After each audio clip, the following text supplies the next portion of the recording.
I'm now going to hand over the conversation to my colleague, Sue Thompson. Thank you, Becky. So hello, everyone, and thank you for joining us today for our presentation, Are Parking Minimums a Thing of the Past? Strategies to build just the right amount of parking and make it work. So I would like to introduce our presenters. First up is Chrissy Mancini Nichols. She is based out of Walker's San Francisco office. Her background is in mobility and parking, and she leads Walker's curb management strategy. And then we also have Jonathan Wicks. He's based out of our LA office, and he is a former parking operator and Walker's subject matter expert on operations and technology for the West Coast. And I'm Sue Thompson. I'm based out of Walker's LA office as well, though I actually sit in Phoenix. And my background and my specialties within Walker are operations, technology, and TDM. So now I'd like to turn it over to Jonathan. Thank you, Sue and Becky and Chrissy. If we could just skip forward a couple of slides, please. Thank you. So why are we here today?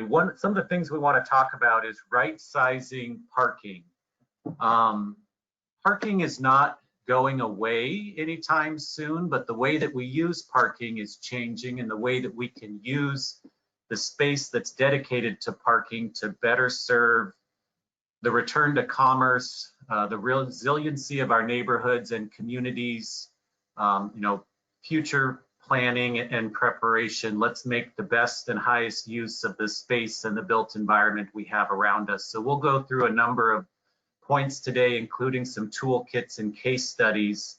But I would like to highlight off the bat here that the amount of space it takes to typically provide a single parking stall is about 350, 360 square feet in a good, efficient design, which is roughly the size of a small studio apartment. And the graphic that we see displayed here indicates that about 2.5 parking stalls takes up roughly the same amount of space as 1,000 square feet of office or a large, one-bedroom apartment potentially. So, parking does have an impact on the land use and the environment that we experience around us. So we want to think about how do we use that as efficiently and economically support our communities as best as possible.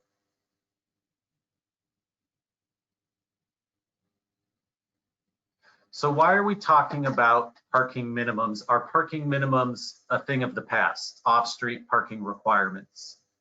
Next slide. We can see some examples here. The map on the bottom right shows cities across North America that have either reduced or completely eliminated their off-street minimum parking requirements.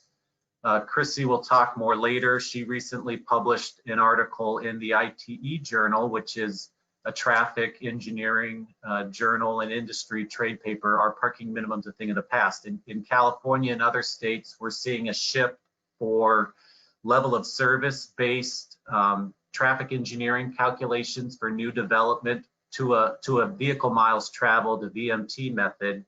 That does a couple of things. It prioritizes moving people over moving individual cars.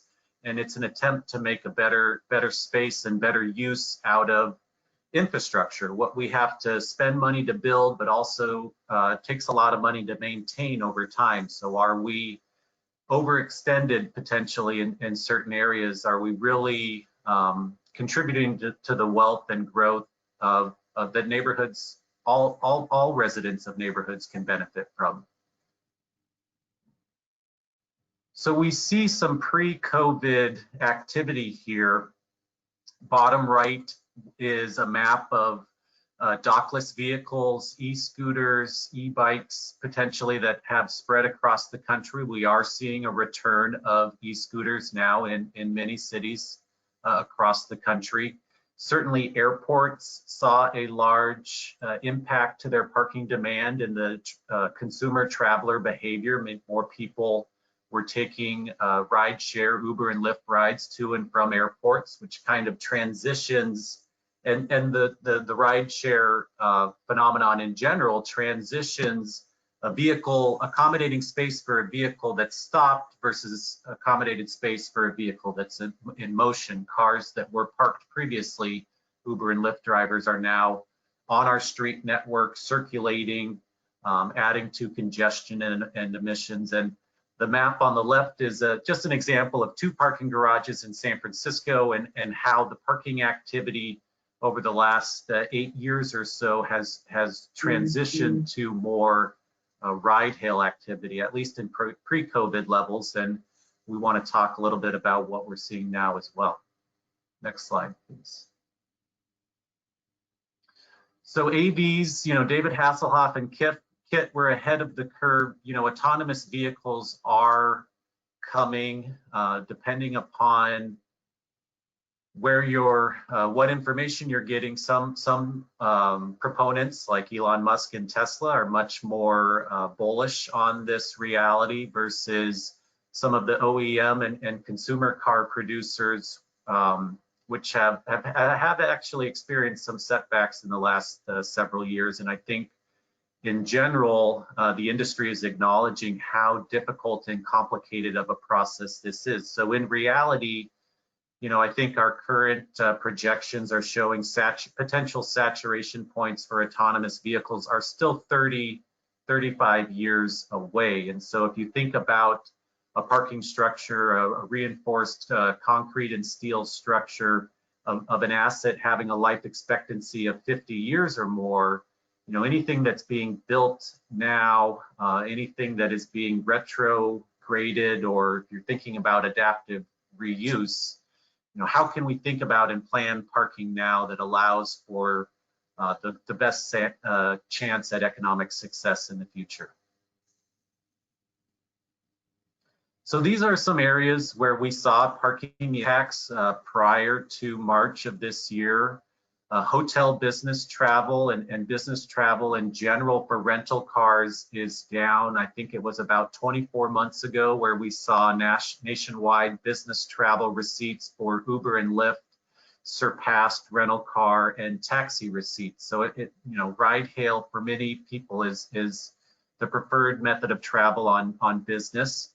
Certainly nightlife, where people are out drinking, it's good that we are seeing a reduction in vehicle parking demand, even some reduction in valet activity. Now I think we are seeing valet probably as one of the most impacted elements of the parking environment.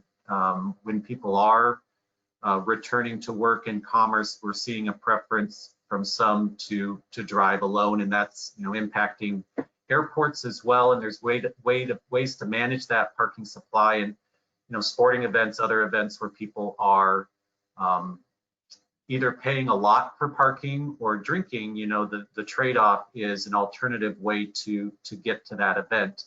And before I hand off to Chrissy Mancini, I would like to put forth a question to the audience, and feel free to drop your answer in the chat. If you personally have experienced parking impacts in the land use or at your business, and also we'd love to hear your feedback, and we'll take questions at the end. We'll try and get to question and answer, but how are you seeing parking impacts from COVID conditions currently? I know a lot of cities are transitioning to outdoor dining, potentially adding patio parklet space to public right-of-way, removing a lane of parking. So that is, of course, has ripple effects to the greater community. And I'm going to hand over to my colleague, Chrissy Mancini Nichols, to talk about some toolkits for changing minimum parking policies.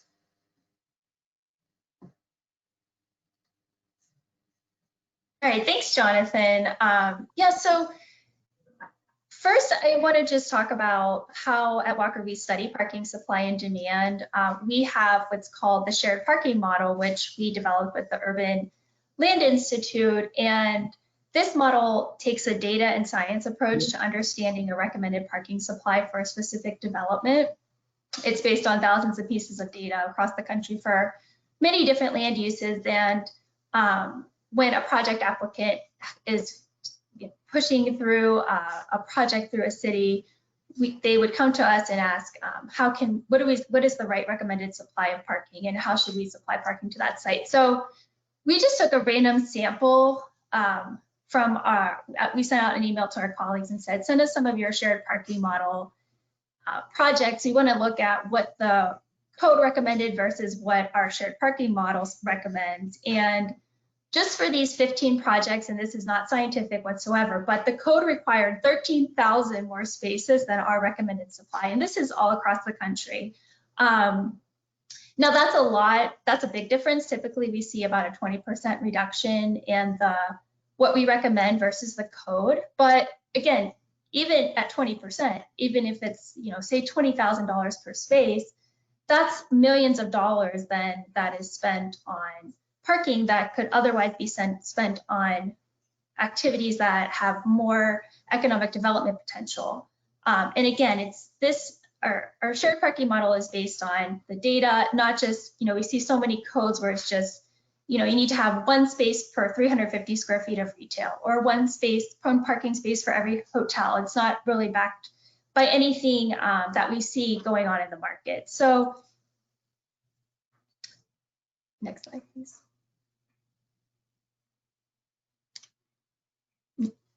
So when we go out and we talk with business and residents and the community, and they tell us, well, their vision for their community is a place that's walkable and bikeable, where they can walk to the store or walk to a restaurant.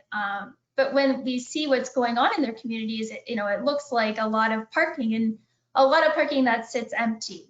And when your code requirements are arbitrary, your town can end up dominated by parking instead of, next slide, communities that people would consider an attractive, safe, and fun environment just to walk around. And these communities that are attracting a lot more economic development and a lot more tax returns for your cities. So what are the tools to modernizing our parking requirements? The first step is always the analysis stage. It's collecting your supply and your occupancy data for not only all of your public parking, but your private parking as well. This graphic here is a study that we recently did, where we went out and collected all of the parking occupancy data in a commercial core of a mid-sized city. And you'll see here that there's a lot of red and a lot of green on this map. And we went out and talked to residents and the business community. They said, oh, we have a parking problem. We can't, there's not enough parking available during our peak hours, during lunchtime, when everyone's out. And what we said to them when we went out and actually collected all the data, we said, well, actually there are 1,500 spaces sitting vacant during your peak times. And while there's obviously a lot of parking demand in one section of the city, 5 minutes away, there are 1,000 spaces sitting vacant in a garage. And if we could just rebalance some of that demand, you have a more effective parking strategy for, for your community. And you can utilize some of that existing supply that sits empty to park even new developments. Another point is looking at all of your wayfinding and signage to make sure your parking isn't hidden. So in this community, we talked about, well, how can people find this parking that's available? You don't have the right signage, or you don't let people know where it is. Another step in starting to think about reevaluating your parking codes are looking at all of your land use and your mobility plans, see how the parking code advances all of your goals for, whether it's climate goals or land use goals or mobility goals, because parking policies have a huge impact on those goals and can really help complement advancing those goals. And then lastly, it's really critical in the first step is to look at, talk to your stakeholders in the public, the business community, show them data like this graphic here, show them visuals, and talk to them about the process so they understand that the reforms you're making are based on data and that it's a very transparent process. So now we'll get into the policies, or what we call the toolkit. So on this slide, there are a list of all the things you can implement to, like we said, require parking based on data. And you may be using a lot of these tools today, and we can get into them during Q&A, but I think some of the things that are most important are maximizing the existing parking you have, So find out how much public and private parking sits empty, especially during your peak hours. And if you have excess, use it. Allow new developments to lease spaces from existing property owners that may be adjacent to them that have excess parking they're not using, and use joint development agreements that, you know, in Walker we've done many of those. And then if you're a city and you need more public parking, you can lease some of those private spaces as well. And, you know, we've seen cities where they're leasing private spaces from private property owners to open that space up to the public. Another important point, though, is that your off-street parking doesn't sit in a vacuum. Your off-street parking and your on-street policies are really tied together. So you need to effectively manage your on-street parking. And, you know, instead of eliminating parking minimums, if you're not managing that off-street parking, it's probably better to just be more flexible with your code requirements as you get to the process of eventually eliminating your parking requirement. Because if you're not managing your on-street parking, you know, you could end up with spillover from that off-street. If, you know, you don't have enough off-street parking, you don't want it to spill over onto your on-street. So this is where you talk about shared parking, in lieu fees. Then you can have some leverage in how much parking is built and where, and perhaps even get some revenue to help fund public parking and other transportation improvements. So again, allow shared parking. So shared parking is when a different land use uses a single parking space throughout the day to account for the different peaks in demand. So an office use would use parking during the day, and then residential or restaurants use that same space at night. So you're really maximizing how much efficiency you can get out of that space. And that's what our shared parking model is really based on, maximizing the efficiency of a single space. And then an in lieu fee, instead of totally eliminating the parking minimum, an in lieu fee where a developer pays a fee in lieu of building a parking space, that's another great option, because, you know, you benefit because you the city retains some leverage over where and how parking is built, and even can take in some revenue then. And as you take in that revenue, you can use that revenue to fund public parking or other mobility improvements. But one important caution is that in lieu fees should really be set to the appropriate amount of, you know, if they're set too high, no one is going to use it. We've worked on many studies where, you know, the in lieu fee is set at a price point that's just more than the market will bear. And then the city ends up having to negotiate with developers, and it just becomes a cumbersome process. And, you know, you want to make the process as easy and simple as possible. Another option for the in lieu fee, instead of having a big upfront in lieu fee, you can make it an ongoing credit so that a developer, property owner pays over time, and then you get a ongoing source of revenue. And then lastly, I'd say the transportation demand management plan, where you're providing more options for walking, biking, transit, things that complement parking, but also help manage parking demand. Those are really important as well. And like Jonathan said, just because we're talking about eliminating parking minimums, developers will still build parking. Absolutely, parking will still be built. But again, it's going to be based on data. We're really talking about how do we right size parking and not base parking on an arbitrary code. And we'll talk about this in some of the case studies where, even though we eliminate parking minimums, you know, parking is definitely still built. And Chrissy, I think this might be an interesting place to ask the question of the folks in the audience is, has anyone used the shared parking model before? Is that something that you use to plan your parking?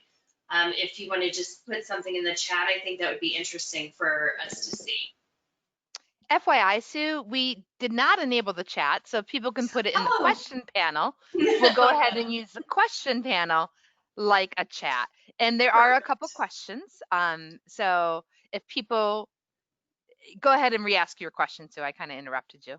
Oh, no, that's fine. I was just wondering if there are people that actually have used the shared parking model before. And if they have, you know, how did that work out for them?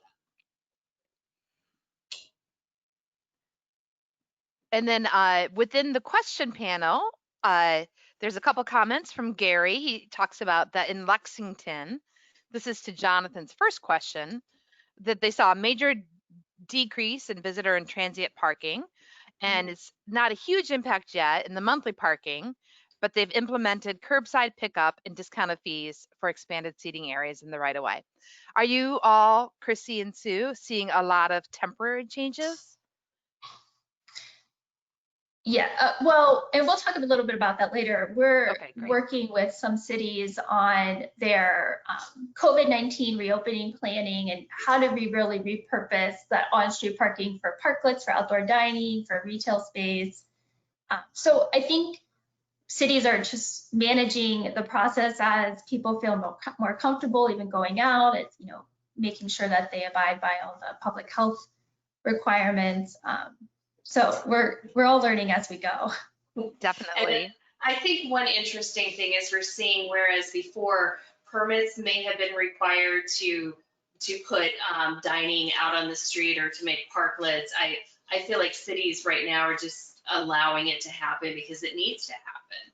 So I think that's an interesting thing that we've seen. Yes, and Claudia commented that as a consumer during COVID, she's using parking spaces to pick up restaurant food because there's so few loading zones. So I'm sure that that's something you've encountered as well. It's like how to manage all of the pickup demand.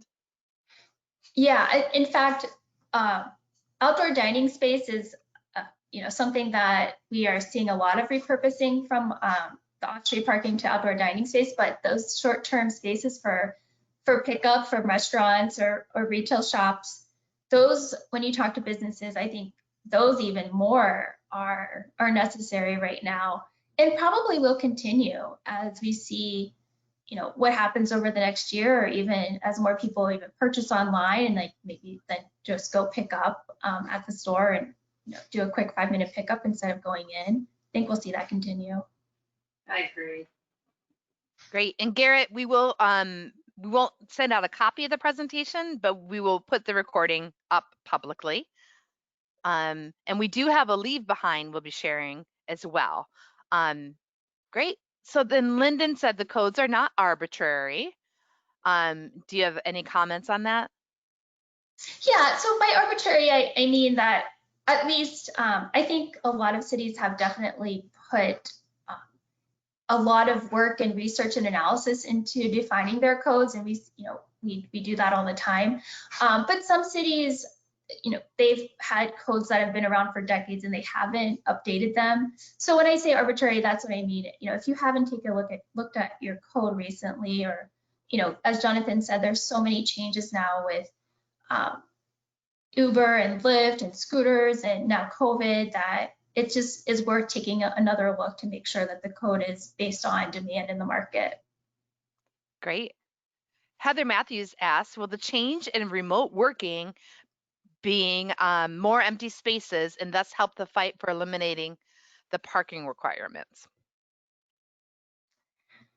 Yeah, so I think that's to be seen, but I mean, definitely office space as more work from home, and, you know, more companies allow working from home and see that, you know, it's just as productive as working in the office. You know, we'll definitely see some decrease in office demand, maybe retail, restaurant as well, and an increase in commercial delivery. So those short-term commercial delivery spaces are important too.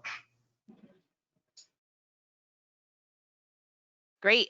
John is asking, no lender, investor, developer, or owner wants her property to be perceived as difficult to access and is okay passing on parking costs to users via higher cost rent. How do you mitigate these concerns? Well, so definitely, you know, access is probably one of the most important issues for any property owner or any business. I guess if the question is how do you mitigate an increase in parking costs in relationship to that access, you know, you just want to set, if you're pricing parking, you want to set it at the market rate, because your curbs, your right-of-ways, your parking, those are some of the most valuable assets you have. And it's not free to the city to manage. It's not free to a property owner to manage. So, you know, you just want to set rates at what the market will bear, and make sure that you know, your rates are also set, or your regulations are set so that everyone, you can have more parking turnover, more curb turnover, and then create more access. Awesome. Couple more. With service parking lots being converted into land for high-rise office, resi mixed use, what is the future of parking garages? More or high-density mechanical, automated? More, and Jonathan and I recently worked on code requirements for mechanical and automated parking. I think we're definitely seeing more cities allowing mechanical and automated parking outside of the San Francisco's and New York's, because you can squeeze 2 spaces into 1. And then if your parking supply or your parking demand goes down in 10 years, you can take the lifts out, and you have your parking is still right size for the current time and for the future. I think it's worth. Go ahead, Jennifer. Go ahead. I was just going to. Okay, I'll go. So I was just going to say, I feel like I've talked to a lot of my clients who are very interested in stackers and puzzles, in different things. And I think the hindrance for that is the cost. So I do think that folks want to have a smaller footprint, but is it something that they are able to do within their budgetary guidelines? Yes, and I would add to that not all parking spaces are created equally either. There's more value to a spot that more people can use throughout the day, in a busy, dense downtown corridor or shopping center or arena versus, a greenfield type development. Certainly in parts of LA and what we're seeing on the West Coast is, development patterns are such that previously free, no paid parking areas are starting to implement paid parking and parking controls as densification occurs, as population increases. I know in California, there's an incredible housing shortage. So we're seeing more intergenerational families living together, which is creating strain for residential parking in some residential permit parking districts and neighborhoods. And just trying to think about how can we best use the resources we have available to us to facilitate a return to commerce. Great, thanks, panel. Here's a question. I'm a traffic engineer who is working for land developers in Edmonton, Canada. Our city also recently voted to eliminate minimum parking requirements in our bylaw. As a consultant, our clients still asked us to recommend parking supply in our traffic impact assessment for the city. Any detailed suggestions on how to start the analysis, since we don't have any parking guideline references now? Thanks. I'll let you all answer that, but maybe it's something that the Leave Behind will address. I'm not sure. Well, I think this is where, even as we get into the case studies, we work in cities where there are no minimum parking requirements. And as we're all saying, parking is still built. So we work with the city and we work with developers to use our shared parking model to figure out how much parking do you actually need. A lot of times it is not 0. A lot of times it's not 1-to-1 per unit or per hotel room or something like that, but it's somewhere in the middle. So we use that shared parking model to figure out what that requirement is. So some of the inputs that go into the shared parking model are, census tract commute behavior. What is the commute to work activity in that development parcel or area? What is, if there's an existing building or an existing use there, what is the parking demand currently? What is the actual parking demand at that property currently? And then that can be adjusted potentially if there are known assumptions going forward. And then of course, we draw upon our wealth of knowledge and experience with other similar land types, and other firms do that other than just Walker. So putting that out there. Awesome. One last question that is up, and then we can move on to the case studies. From Katie, how could fees in lieu of required parking be compared to reducing or eliminating parking minimums for the total reduction of parking, off-street parking in a walkable CBD area?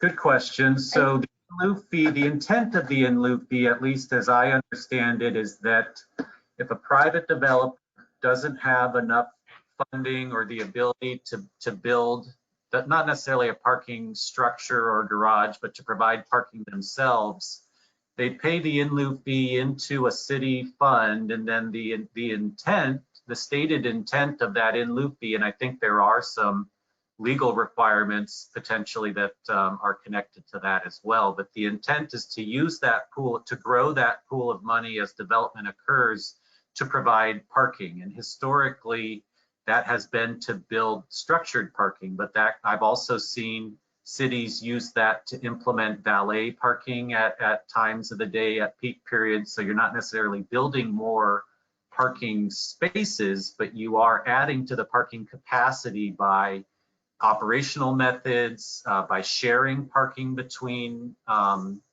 neighboring parcels and adjacent uses.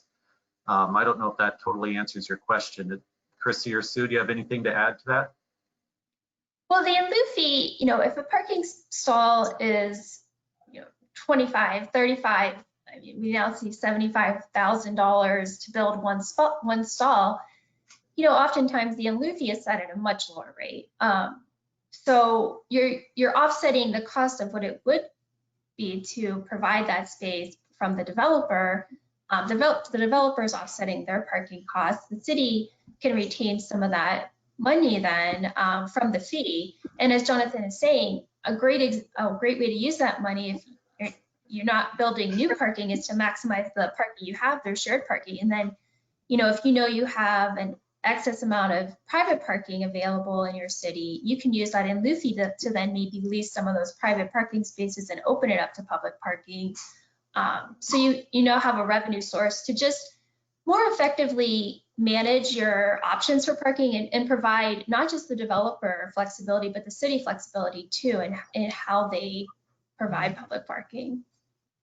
And I think it's worth restating if we haven't said it yet, but the intent here is to lower the cost of development for all parties. And so if the total cost of development can be reduced, even though you, as a developer, as a municipality, you may not be charging the market rate, you may not be charging for parking usage at all, but like the questioner alluded to, that cost is still baked into the services, the end users. Even if you go to a grocery store, the cost of providing that surface parking lot is baked into the tenant's lease, and that's passed on to the end user in some regard. So if we can, potentially, there are studies that say unbundling parking from apartments or condo developments could potentially reduce the rent to the end user by 15%, and I don't think anyone wants to build and maintain concrete parking structures that aren't being utilized and used as best that they can. It's not always a productive use of funds if we're building stuff that's sitting empty in any capacity. Yeah, I think that's a good point. From the slide where we showed all of the parking spaces required from the code, per the code base compared to our shared parking model, each one of those spaces is thousands of dollars that is going towards the cost of that development. So in turn, as Jonathan's saying, that just raises the cost to rent apartments or buy apartments, to buy anything it increases tenant rents, So the parking really has a lot of downstream effects on all of the economic incentives of a location and all the uses really. Should we get into some case studies? Sure. So the first case study is San Francisco recently removed parking minimum citywide, and all of us are working on parking studies and parking management today in San Francisco. Parking is still built in downtown San Francisco, but as not just working on our shared parking model and looking at how much parking should be supplied to a new development, but we're also working on ways to manage that parking better for operations like valet, like transportation demand management. And again, San Francisco manages its on-street parking through pricing, through regulations, through enforcement. It has variable price parking. So the on-street and off-street policies really run parallel to each other and complement each other. Minneapolis also recently eliminated parking minimums, and they also upzoned a lot of the land in Minneapolis to allow for more density and housing, along with that reduction. Sacramento is a really interesting case study. A lot of what spurred Sacramento's recent work with parking and transportation was their stadium urban infill for the new Sacramento arena that happened maybe 5 or 6 years ago. The basketball arena previously was a greenfield site at the perimeter of the city. They moved that into the downtown area on top of a downtown kind of outdoor downtown commons. And so as a result of that, the city, to their credit, planned ahead very well and thought, okay, we're going to have basketball games now starting tip-off concerts at 7 p.m. downtown. We're bringing traffic and vehicles into the downtown at the same time that their downtown office core is potentially exiting the city, and they were really worried about congestion on their grid. And so they came up with a plan to extend on-street parking, to develop an off-street parking, a shared off-street parking agreement through their SAC Park program for arena attendees between the city's public parking garages and private garages in the area. And they were really trying to think holistically about how the parking system works and can best serve as many, the interests of as many residents, citizens, and stakeholders as possible. And across the bridge from Sacramento and West Sacramento, we're now working with the city on really creating this toolkit. There's a district in West Sacramento called the Bridge District, and it's it will be a newly developed district. And as part of that development, we're working on what are the shared parking strategies necessary to implement all and incentivize all that economic development. So the toolkit we're creating for them, which it's in draft form now, it should be available sometime this fall, as we're looking at, how do you walk through your TDM policies, your lieu fees, your sharing parking strategies, your public-private partnerships for parking, all of the on-street and curb management policies necessary to run parallel to those off-street changes in policy. So that's really taking this toolkit and making it work to incentivize economic development. And then in Chicago, I worked on Chicago's transit-oriented development ordinance back in 2013, and as part of that, we reduced parking minimums near transit, and that has now evolved into reducing parking minimums near high-frequency bus corridors. And the city says that reduction in parking minimums really did lead to more development. I know in working with the city on those policies, we also worked with developers and looked at parcels where you just could not build parking on some of these parcels where it was just too expensive to build that parking. So eliminating those parking requirements allowed development of those parcels, which would have otherwise sat empty. Redwood City is another great example, and they have a downtown core and a pedestrian experience, and they're thinking about how can they park people sooner. So oftentimes the challenge with parking, and as the Internet of Things is growing and we're getting better understanding of available parking supply in real time, one way to do that is through a parking guidance or parking occupancy system that displays, can communicate in advance to drivers that are heading to downtown if they have a meeting or a date or movie night or something like that. Giving people options and choices, just providing options and choices for people. So the city here has done a great job of a public and private partnership where they have in their downtown core, through the permitting process, are requiring new development to make their private parking supply available to the public during off-peak uses. So for example, there's an office downtown for box.com, the file sharing service.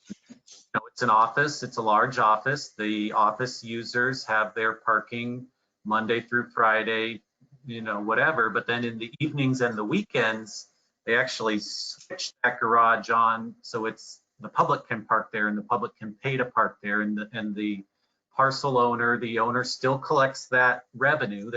They're still making money off of the public parking, but the city has asked that they make that supply available so that they can make the best use of what the space downtown has to offer. And I'll just point out that a lot of our land in cities is on campuses and college and university campuses, most of which are not subject to city minimum parking requirements. So campuses oftentimes can take a data-based approach to building their parking and decide whether they want to build a new dorm or other facility compared to a parking lot. Sue, you've worked at a university for community for many years, and I know at OHSU, their first step to supplying new parking was really about transportation demand management, not necessarily building new parking. Yes, that's correct. So OHSU is an academic medical center, so there's not only a hospital there, but there's students, and then of course there's so many people that work just to run all the campus. And what they were focused on was they wanted to build buildings. They didn't want to build more parking. And so they focused their resources on, and they still do, on TDM measures. I believe the single occupancy vehicle rate there was something like, I want to say it was 35% when I left. So only 35% of people would drive alone to work, whereas other people would do. There's so many interesting things there. There's an aerial tram that connected campuses, which I know not everybody can do, but it's something interesting. Bike programs, TDM programs. I would say if you're interested in any of that, they are probably leaders in the industry, and their program is top notch. So look into that. If you need an introduction, please get in touch with me. I'd be happy to do that. But they really are a campus that focuses on TDM and not building more parking. Great. This is Becky again. There's a couple more questions in the chat from Claudia. I live in a densely populated beach community, and there is competition for street parking. Many in single-family homes use their garages for things other than their cars, offices, a workout room, even though this is against code, and then they utilize street parking. Some people just have a large number of private vehicles. Have you seen any creative ideas from cities on how to address this issue?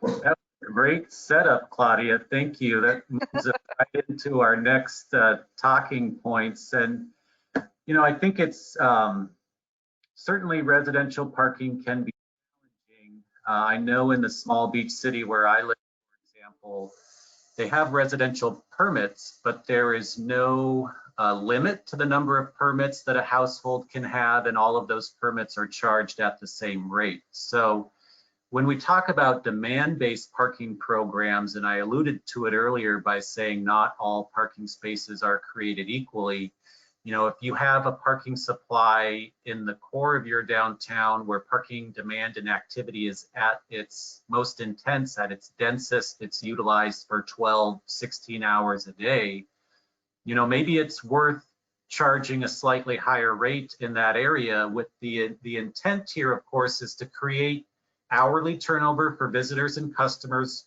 on the on-street stalls, which are typically where people prefer to park. And then off-street parking is really best utilized for long-term storage. So residential parking, office parkers who may be working 8 or 10 hours a day, restaurant employees. One of the challenges, of course, that we see is if a parking system isn't being managed properly, if you're not enforcing time limits and parking rates, you know, people will tend to just to park in front of their place of business, and then oftentimes we see complaints that other people don't have access to the parking directly in front of a business, even though it might be that business's own employees that are occupying those available parking stalls throughout the day. So, you know, how are we best utilizing the parking supply to serve the various users? I kind of jumped in on your slide here, Chrissy, but what would you add to that? Well, I'm actually working with a small waterfront town right now. It's a town of about 10,000 people, and there are very similar issues around residential and employee parking on street, taking up not just all the spaces in the commercial areas, but all the residential spaces as well. And, you know, they don't have parking garages, but they do have a couple. They actually don't even have public parking lots. You know, so there's no really public parking facilities other than the on-street. But they did have several private lots that when we went out and studied them, we found that they sat empty most of the day. So now we're working on how does the city lease some of those lots, some of the spaces in those lots to provide some of the residential or employee permit parking and park those permit holders in the lots instead of on street. So even, you know, if you don't have public parking facilities to direct the permit holders to, you can utilize some of that private off-street, you know, even if it's a grocery store where at night no one's parking, you know, could you park residential in the grocery store parking lot?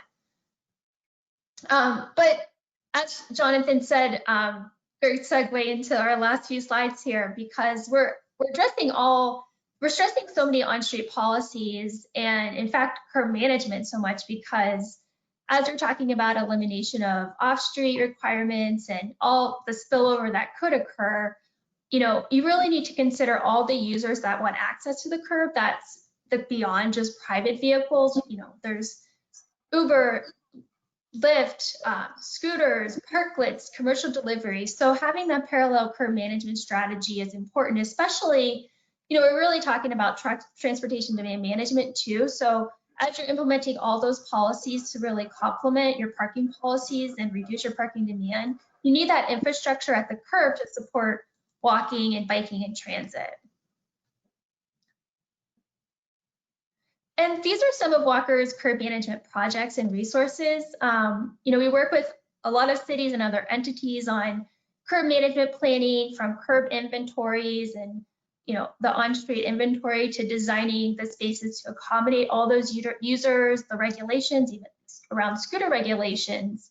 And we have some resources available here that are available on our website, or, you know, contact me if you want more information. We just released this guide, Curb Streets and Parking for Reopening, which is about strategies for using all of your assets to reopen from COVID-19, as, you know, you're thinking about what assets you have available and how you can use them to support business, but also, you know, maintain all of the public health requirements. So we have a lot of resources available, and I'm happy to talk more with you about your curb management needs and the on-street policies that can really help facilitate the off-street policies as well. And here's just an example of some of the resources we're working with cities on: planning for parklets for COVID-19 reopening. And next slide.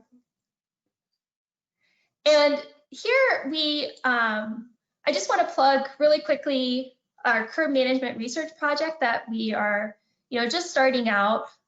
This research project is really doing two things. We're studying a spectrum of tools available to implement curb management, from the inventory to reservations at the curb for commercial delivery vehicles, for example, to eventually modernization and those curbs access fees that we all hear about. But you know, it takes a lot of planning and data collection and auditing and management to get to a place where we can start charging curb access fees.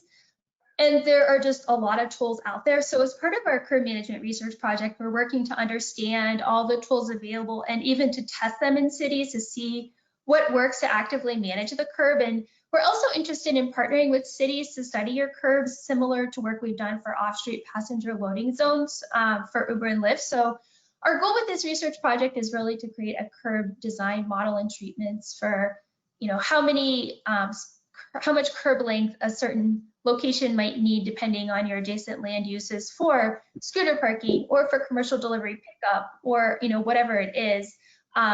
So we are working with some cities now on the research project. If you're interested in learning more, if you want to potentially partner with us, please contact me and I'd be happy to chat. Thank you, Chrissy. A couple of more questions in the chat and then we'll open it up. From Jenny, my office is doing a mixed use master plan in Florida. Do you have any insight on pickup, drop off, and shared parking for mixed use campus? It depends on what the mix of uses is in particular, but generally speaking, and Chrissy alluded to this earlier, some different uses that complement each other well as far as when their peak parking activity occurs. Office parking, we figure most people enter in the morning during a morning rush, and then people start, trickling out in the afternoon, and for the most part, they're all gone by the early or late evening. So any daytime use complements a evening use well, so office and restaurant or a movie theater, and even gyms to some degree have morning peaks and evening peaks. And gyms can be difficult because there's a lot of high volume activity very often, and usually they're validating parking for people, and it adds another layer to manage. But I don't know, Sue and Chrissy, do you have any thoughts on complementary uses? I would have said the same thing you did, Jonathan, which is, I think a lot of times we see restaurants and movie theaters. I feel like those are probably the biggest ones that we see. Bars would be another one. So yeah, those are my thoughts. Yeah, and I think, those are generally most of the types of mixed uses we see, but also leaving space for pickup and drop off. A lot of the mixed use developments we're working on right now with both developers and cities, we're not only looking at the parking demand and how much the recommended supply based on a shared parking strategy, but also how much space do you need for commercial delivery, and where does that commercial delivery take place? Are there the off-street loading zones that we typically see in big developments, or in the back of buildings, or how do UPS and FedEx and all the Uber Eats and Postmates, do they just need space at the front of the building to quickly jump in and out and deliver packages or food or whatever it is? So we're also ensuring that all of our designs consider what are the different demands at the curb right at the door front. Great.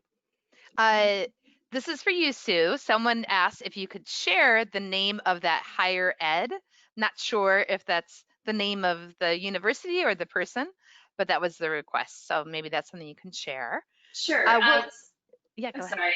I was just going to say, so it was Oregon Health and Science University. It's in Portland, Oregon. And I do have some contacts within OHSU, depending on what you want. Right now, the director of that, excuse me, of that department is Brett Dodson. And if anyone needs an introduction, please just let me know. Great.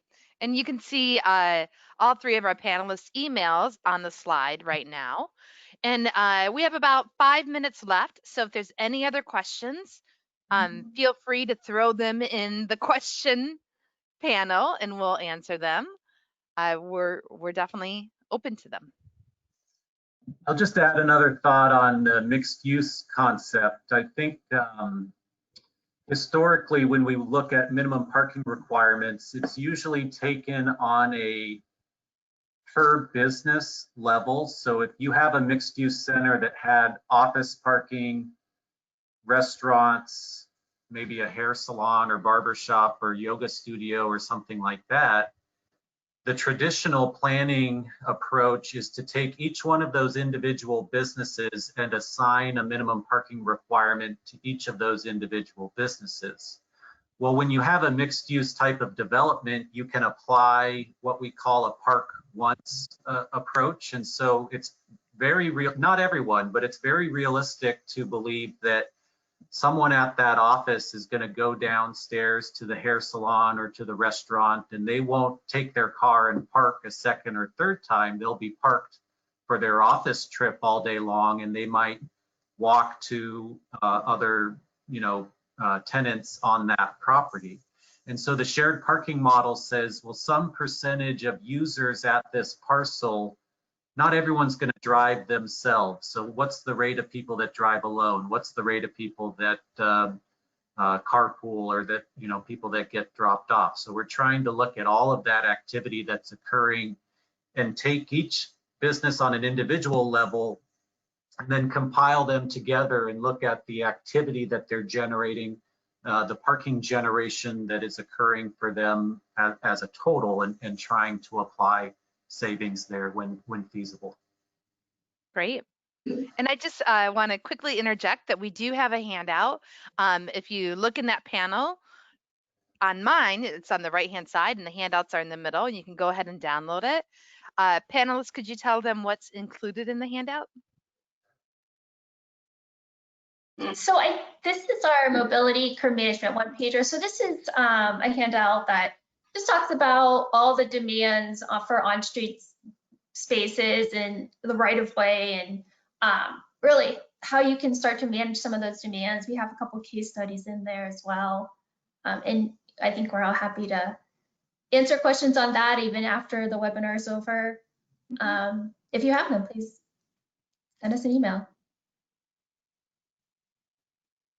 Please, and we'd be happy to share more information to your municipality or agency or company if that's helpful. Great. We have about 2 minutes left before the official end of time. We went ahead and put our website in the chat. Thank you so much to everyone for attending, and we'll stick around in case there's any more questions for anybody who can stay a little longer. But I think that we're officially done.